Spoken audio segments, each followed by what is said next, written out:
योगेन चित्तस्य पदेन वाचां मलं शरीरस्य च वैद्यकेन योपाकरोतं प्रवरं मुनीनां पतंजलिं प्राञ्जलिरानतोऽस्मि। अब हम दैनंदिन जीवन में योग का अभ्यास कैसे किया जा सकता है इसका अध्ययन करना चाहेंगे, लेकिन इसके पहले ये आवश्यक है कि आप जानें कि योग क्या है। आप लोग कहेंगे यह भी कोई प्रश्न है? आज ऐसा कौन है जो योग के बारे में नहीं जानता? 5वीं कक्षा का एक 10 वर्ष का बालक उसके बारे में केवल जानता ही नहीं है बल्कि उसका अभ्यास करता है। योग की कक्षाएं होती हैं, योग के शिविर लगाए जाते हैं तथा उस पर गोष्ठियां और सम्मेलन होते हैं। योग आज विद्यालय और महाविद्यालयों के पाठ्यक्रम का अंग हो गया है। अमेरिका में हजारों लोग योग का अभ्यास करते हैं, भले ही उन्हें यह मालूम न हो कि वह भारतीय मूल का है। अनेक रोगी रोग दूर करने के लिए तथा स्वस्थ रहने के लिए योगाभ्यास करते हैं। बाबा रामदेव जी के कारण आप उसे टीवी पर भी देख सकते हैं। यह सत्य है कि योगासन एवं प्राणायाम योग के अंग हैं, पर योग इनसे अधिक भी है। पुनः हठ योग, जप योग, राजयोग, लय योग, कुंडलिनी योग आदि अनेक प्रकार के योग भी हैं। भगवत गीता को योग शास्त्र कहा गया है, जैसा कि हम गीता के प्रत्येक अध्याय के अंत में उल्लेखित पाते हैं। यही नहीं, गीता के प्रत्येक अध्याय को योग का नाम दिया गया है। यथा प्रथम अध्याय को कहते हैं अर्जुन विषाद योग, दूसरा अध्याय सांख्य योग है, 12वां अध्याय भक्ति योग है इत्यादि। इस दृष्टि से गीता में 18 योग है। योग माने भगवान के साथ युक्त होना तथा उसका मार्ग भी योग ही कहलाता है। इस प्रकार गीता में भगवान की प्राप्ति के 18 उपाय बताए गए हैं। ध्यान देने की बात यह है कि पहला अध्याय अर्जुन विषाद योग कहा गया है, क्योंकि यदि कोई व्यक्ति अर्जुन की तरह विषाद, हताशा, निराशा और दुख के अवसरों पर भगवान के शरण में जाता है तो उसका यह कार्य योग बन जाएगा। तात्पर्य यह है कि हम जीवन की प्रत्येक क्रिया, प्रिय अप्रिय अनुभव आदि को भगवत प्राप्ति का उपाय या योग बना सकते हैं। आज के युग के लिए स्वामी विवेकानंद ने इन विभिन्न उपायों को 4 योगों में विभक्त किया है, यथा राजयोग, भक्ति योग, कर्मयोग और ज्ञान योग। इसके अतिरिक्त भगवत गीता में ही हम योग की 3 स्पष्ट परिभाषाएं पाते हैं। द्वितीय अध्याय में है योगः कर्मसु कौशलम और समत्वम योग उच्यते, और 6ठे अध्याय में है दुख संयोग वियोग योग संगीतम।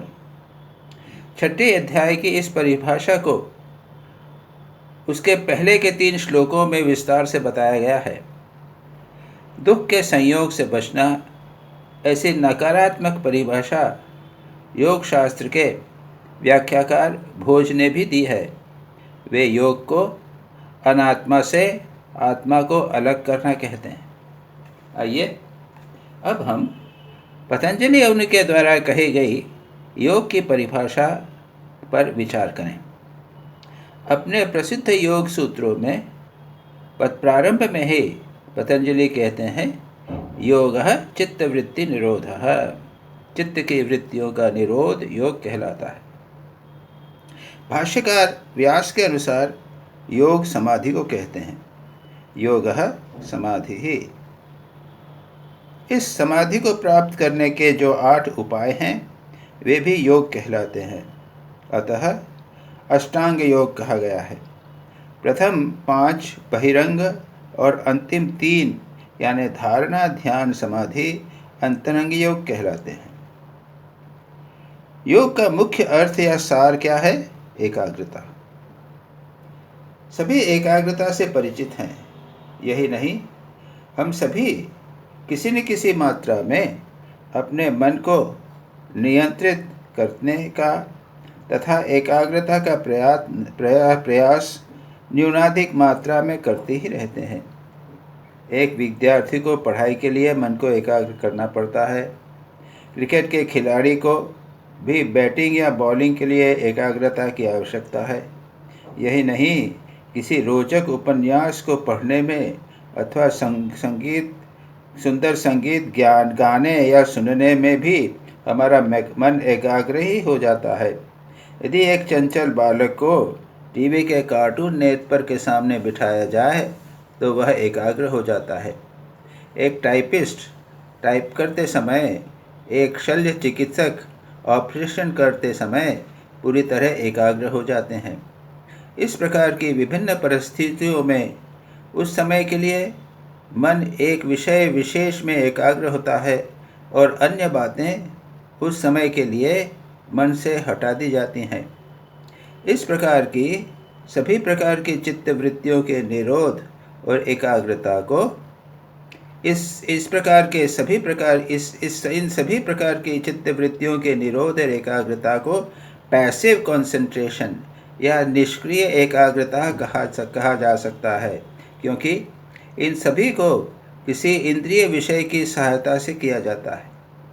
एकाग्रता का विषय या क्रिया बाहर होते हैं और नेत्रों अथवा कर्ण आदि इंद्रियों के माध्यम से संवेदन मन में आते हैं और मन उन पर एकाग्र हो जाता है। ये एक बहुत महत्वपूर्ण अर्थ हमें समझना चाहिए जब हम योग को समझने का प्रयत्न करते हैं। पतंजलि क्या कहते हैं? पतंजलि ने कहा है, चित्तवृत्ति निरोध इससे भिन्न है। इसमें आँख बंद करके बिना हिले डुले बैठे मन को एक मानसिक चित्र या एक मंत्र अथवा के किसी एक विचार विशेष पर एकाग्र करना होता है। इसमें किन्हीं इंद्रियों से प्राप्त ज्ञान नहीं होता, कोई बाहरी सहायता नहीं ली जाती। एक दक्ष चिकित्सक अथवा क्रिकेट का कोई सफल खिलाड़ी भी ऐसे एकाग्रता और ध्यान में कठिनाई का अनुभव करेगा। ऐसी एकाग्रता में मन का मुख्य भाग तो एकाग्रता के विषय पर लगाना होता है, पर मन का एक भाग सजग रहकर उसके अतिरिक्त अन्य उठ रहे दूसरे विचारों को दूर करने का कार्य करता है। यह एक अत्यंत सक्रिय प्रक्रिया है और इसे हम एक्टिव कंसंट्रेशन या सक्रिय एकाग्रता कह सकते हैं। इसमें एकाग्रता का प्रयास और अन्य विचारों को दूर करने का प्रयास, ये दोनों होते हैं। इसमें आसक्ति भी है और अनासक्ति भी है। यह सक्रिय एकाग्रता योग का सार सर्वस्व है। दीर्घ काल तक निरंतर व्यवधान रहित तथा लगन के साथ किए गए इस अभ्यास से एक स्थिति आती है जब मन में निरवच्छिन्न रूप से तैल धारावत एक ही प्रकार की चित्त वृत्ति उठती है। यही ध्यान कहलाता है, जो अंत में समाधि में परिवर्तित हो जाता है। योगी के मन की दो विशेषताएं हैं। पहली, वह किसी भी विषय पर मन को एकाग्र कर सकता है, चाहे वह अणु के समान छोटा हो या सृष्टि के समान बड़ा। जैसा कि योग सूत्र में कहा गया है, परमाणु परम महत्वांतो अस्य वशीकारः। निष्क्रिय एकाग्रता वालों के मन से यह पूर्ण रूप से भिन्न है, जो केवल अपनी रुचि के विषय में ही एकाग्र हो पाता है। योगी का मन मिट्टी के एक लौंदे के समान होता है, जो किसी भी दीवार या सतह पर लगाया जा सकता है। स्वामी विवेकानंद कहते हैं, तुम्हें इस बात के लिए तैयार होना चाहिए कि एक क्षण तो तुम पूर्ण रूप से ध्यान में मग्न हो सको, पर दूसरे ही क्षण मठ के चरागाह की भूमि की ओर इशारा करके स्वामी जी ने कहा, इन खेतों को जोतने के लिए उद्यत हो जाओ। अभी तुम इस बात के योग्य बनो कि शास्त्रों की कठिन गुत्थियों को स्पष्ट रूप से समझा सको, पर दूसरे ही क्षण उसी उत्साह से इन खेतों की फसल को ले जाकर बाजार में बेच सको। अतः ऐसे मन की दूसरी विशेषता यह है कि उसमें आसक्ति या चिपकने की उतनी ही शक्ति होती है जितनी अनासक्ति की। स्वामी विवेकानंद के अनुसार हम केवल इतना ही नहीं चाहते कि यह प्रेम की अथवा आसक्ति की महान शक्ति, एक ही वस्तु पर सारी लगन से लगा देने की शक्ति, या दूसरों के लिए अपना सर्वस्व खो बैठने और स्वयं का विनाश तक कर डालने का देव दुर्लभ गुण हमें से उपलब्ध हो, वरन हम देवताओं से भी उच्चतर होना चाहते हैं। सिद्ध पुरुष अपनी संपूर्ण लगन की वस्तु पर लगा सकता है। सिद्ध पुरुष अपनी संपूर्ण लगन प्रेम की वस्तु पर लगा सकता है और फिर भी अनासक्त रहता है। ऐसी सक्रिय एकाग्रता के सबसे महान उपदेशक स्वयं स्वामी विवेकानंद थे। वे स्वयं में किसी भी वस्तु पर मन को एकाग्र करने में समर्थ थे। उनमें ऐसी अद्भुत क्षमता थी। वे पुस्तक पढ़ते समय इतने एकाग्र हो जाते थे कि उस समय बार बार पुकारे जाने पर भी सुन नहीं पाते थे। इस एकाग्रता के कारण वे जो पढ़ते थे वह उन्हें कंठस्थ हो जाता था। एक बार उन्हें छर्रे की बंदूक चलाने का अवसर मिला।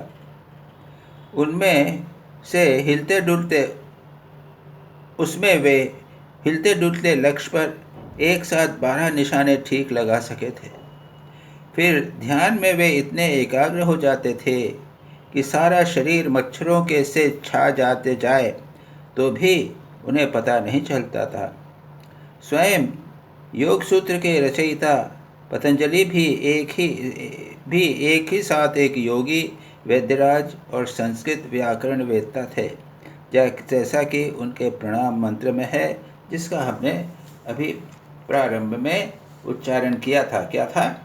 योगेन चित्तस्य पदेन वाचाम बलम शरीरस्य च वैद्यकेन योपाकरोतं प्रवरम मुनीनाम पतंजलि प्रांजलिरानतोस्मि। अर्थात मैं उन मुनि प्रवर पतंजलि को प्रणाम करता हूँ जिन्होंने मन के मल या दोषों को योग के द्वारा, वाणी के दोषों को पाणिनि व्याकरण पर अपने भाष्य के द्वारा और शरीर के दोषों को आयुर्वेद के एक ग्रंथ के द्वारा दूर किया। माँ शारदा के जीवन में भी हम आसक्ति और अनासक्ति का सर्वश्रेष्ठ दिग्दर्शन पाते हैं, जिसे देखकर रामकृष्ण मिशन के महासचिव स्वामी शारदानंद जी ने कहा था, मैंने ऐसी आसक्ति जैसी माँ शारदा में राधु के प्रति थी नहीं देखी और ऐसी अनासक्ति भी नहीं देखी। माँ शारदा सारा जीवन राधु के प्रति अत्यंत आसक्त होने के कारण एक दिन भी उसके बिना नहीं रह सकती थीं, न ही उससे अलग अन्य बिस्तर पर सो सकती थीं। फिर भी अंतिम दिनों में उन्होंने इस आसक्ति को पूरी तरह काट दिया था और राधु को देखना तक नहीं चाहती थी। तात्पर्य यह है कि मन पर पूर्ण प्रभुत्व ही योग का वास्तविक अर्थ है। योग एक जीवन पद्धति भी है। योग सूत्र में पतंजलि ने 5 नियम और 5 यमों का उल्लेख किया है।